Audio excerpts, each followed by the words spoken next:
السلام علیکم ورحمۃ اللہ وبرکاتہ۔ ناظرین، قیمتی نسخے اور وظائف آپ کی خدمت میں پیش کرنے کا سلسلہ جاری ہے۔ انشاءاللہ ہم ہر روز آپ کے لیے یہ نسخے، وظائف اور دم پیش کرتے رہیں گے۔ امید ہے آپ ان سے استفادہ کر رہے ہوں گے۔ تو ناظرین، آج جو نسخہ ہم پیش کر رہے ہیں وہ گلے کے امراض کے لیے ہے۔ بلغم کی وجہ سے جو حضرات، خصوصاً خطیب حضرات، لیکچررز حضرات اچھی طرح بول نہیں پاتے، بلغم تنگ کرتی ہے، یا ائمہ مساجد، امام مسجد ہوں، وہ نماز اچھے طریقے سے قرات نہ پڑھ سکتے ہوں، گلا ساتھ نہ دیتا ہو، ان کے لیے بہت ہی قیمتی تحفہ آج ہم پیش کر رہے ہیں۔ گلے کے تمام تر امراض کے لیے، گلا بیٹھ جائے، گلا خشک ہو جائے، آواز اچھی طرح کڑکدار جاندار آواز نہ نکلتی ہو، تو اس کے لیے یہ نسخہ انتہائی زبردست مؤثر ہے۔ آزما کے، ایک دفعہ آزما کے دیکھیں گے انشاءاللہ۔ تو ناظرین، نسخہ سننے سے پہلے گزارش ہے کہ اس چینل کو ضرور سبسکرائب کریں اور بیل کے آئیکن پہ بھی کلک کریں تاکہ ہماری ویڈیوز وہ آپ تک پہنچتی رہیں۔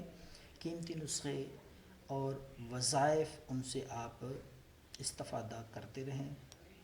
تو ناظرین، آئیے ہم آپ کو بتاتے ہیں گلے کے لیے قیمتی نسخہ، زبردست نسخہ۔ چند چیزیں ہیں جو ہر گھر میں تقریباً موجود ہوتی ہیں، وہ آپ نے لے کر ان کا صفوف بنا لیں۔ تو ناظرین، پہلی چیز ہے وہ ہے سونف۔ سونف لے لیں، اور اس کے ساتھ آپ لے لیں سنڈ، خشک ادرک۔ سنڈ لے کر اس میں آپ نے دار چینی، سبز الائچی اور کالی مرچ، یہ ساری چیزیں ہم وزن برابر مقدار میں لے کر، یہ جو چیزیں میں نے ذکر کی ہیں اگر گھر میں موجود نہیں ہیں تو آپ پنسار سٹور سے بھی لا سکتے ہیں۔ ہر پنسار سٹور سے بآسانی آپ کو یہ چیزیں مل جائیں گی۔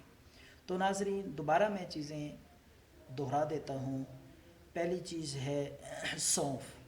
سونف کے ساتھ سنڈ یعنی خشک ادرک آپ لے لیں، اس کے ساتھ سبز الائچی ہے، اسی طرح کالی مرچ ہے، دار چینی ہے۔ یہ ہم وزن برابر مقدار میں چیزیں لے کر صفوف بنا لیں۔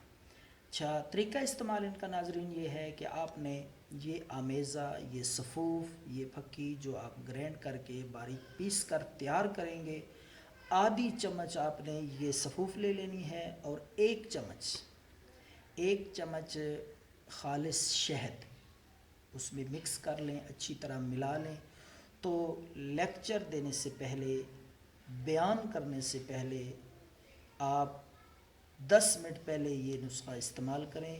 انشاءاللہ گلا اس طرح جاندار کڑکدار آواز ہوگی کہ آپ حیران ہو جائیں گے۔ تو یہ نسخہ فی سبیل اللہ خود بھی استعمال کریں، دوسروں سے شیئر کریں، دعاؤں میں یاد رکھیں۔ اللہ حافظ۔